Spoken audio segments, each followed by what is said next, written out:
Amy, let me tell you about a magical place that is so exactly designed to be enclosed space, year-round fun for the whole family that I bet you already know what I'm going to say before I even say the name. Let's say it together on three. 1, 2, 3.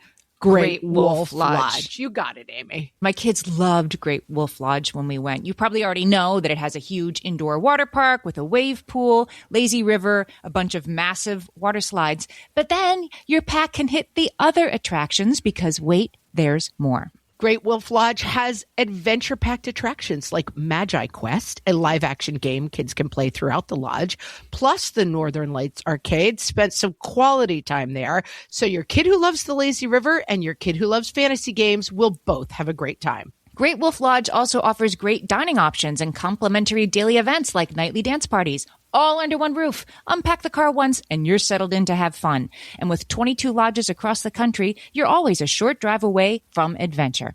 We've both had such great times at Great Wolf Lodge, so bring your pack together at a lodge near you. Learn more at greatwolf.com and strengthen the pack. Hello and welcome to Ask Margaret from What Fresh Hell, laughing in the face of motherhood, solving your parenting dilemmas one question at a time. Today's question comes from Brooke, who says, how do I best handle, quote, bad, unquote, words with younger children? My husband wants to have my children never be exposed to cursing at all. I view them as words with functional meaning beyond their use for disrespect. I want to educate my kids on these words, but my husband fears our kids may use them socially and be punished. Our kids are 4 and 6. Brooke, I like this question because I think it's something that people deal with differently. I think it's one of those things that you can kind of go your own way. I would suggest to your husband that never exposing your kids to cursing at all would mean them moving to some sort of moon colony, I think. I'm just joking with your husband. But of course, I mean, there's no way that your kids are going to never be exposed to cursing. So this kind of comes down to where and how you want your kids to kind of hear this language, integrate this language into their life, etc. For cursing, I go to my mom's advice, which is I keep the parameters very tight so that when my kids go outside the parameters, they feel extremely thrilled and I'm not at all concerned about their behavior. Meaning that we have a no cursing policy in our house and I am the only one who breaks it. I occasionally curse. And now that we're doing Zoom calls, some family members occasionally curse. But my kids have become kind of cursing squares. They're 12, 10, and 8. And they'll come running in yelling language whenever anyone uses even a vaguely naughty word. So my take is that I decided it's easier to just have a zero tolerance, no cursing in the house policy. And then now that I have a tween, like he now does this funny thing where he's like, Mom, I'm really off. Like he kind of fills in, like he curses, but he leaves a blank space instead of saying the word, which again, for him is going a little outside the lines of being naughty. And for me is like totally fine. Now he doesn't know that. He thinks I'm like outraged, but I'm not. So I think that this is also something that I know people who curse in front of their kids, curse words are part of their lives. And then they explain to them like, hey, in X, Y, and Z context, these words are not appropriate. And I think a lot of kids roll like that fine. There's kids at the preschools dropping F-bombs and the teachers just deal with it as it comes up. So I actually don't think this is something that you need to like rub your hands about at night and worry too much about. But you don't want a kid cursing in inappropriate spaces. So for me, I made the decision of like no cursing at all. And then I don't have to have the conversation about spaces and places. But I also think it's pretty valid to say, hey, you know, these are words we sometimes use when we're frustrated. These are words we sometimes use to express ourselves, but we don't say them at grandma's house, in church, at school, ever. And so for me, the path of least resistance is none at all.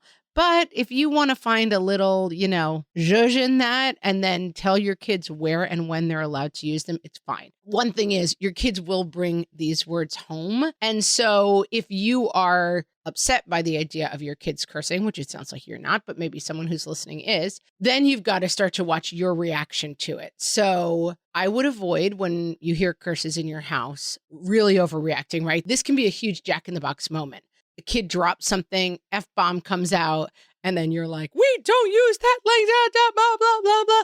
And your kid has learned the lesson. I can make my mom very reactive and crazy by using this language. And I think that's something to be avoided. On the flip side, I think it is to be avoided isn't it funny when the 3-year-old uses really inappropriate bad language in front of that 3-year-old? I mean, I will occasionally share text with my sister about funny and inappropriate things our kids said, but I don't let them in on the fact that I think it's funny. And I think that's an important line to draw, that like, if you're kind of too in on the joke of like, it's hilarious that you're using that language because you're 3-4 years old, you're going to really have to unravel that when they are going to school and cursing. And so I would stay away from that line really carefully. If you want to text your sister and be like, oh my gosh, you won't believe what the 5-year-old said today, it really made me laugh. Great. But when your 5-year-old does it, blank face it to them as much as you can. And I think this is actually one of those things that can be fairly easily controlled using a number of different methods. But I will say that language, it can be an indicator as well of like a kid who does not feel in control and who is engaging in what we like to call boundary seeking behavior. So one thing that I would never allow in my house is foul language directed at me. And for me, that starts early with foul language, not at all. So I don't have to even get to that point. But I think if you're seeing a lot of cursing in your house from a kid you are having trouble controlling or a kid who is cursing at you, that is a kid who is looking for boundaries, who is feeling out of control and kind of wants to be shut down. Can be hard to do, can be a complicated effort, but I would advise if you're seeing the cursing get out of control, that might be a sign that that's a kid who's out of control. And if you're having trouble controlling it, either tamp down on it. And if you're controlling it, fine. But if you're finding yourself having a lot of trouble controlling it, then that might be a time to seek someone else to help you with a little bit of counseling or guidance on how to help this kid find the boundaries that they're searching for.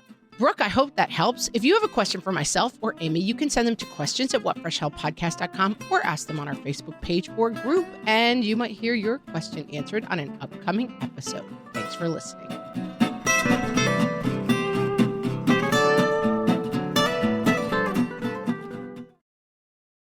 This is a Monday.com ad. The same Monday.com designed for every team. The same Monday.com with built-in AI, scaling your work from day one. The same Monday.com with an easy and intuitive setup. Go to Monday.com and try it for free.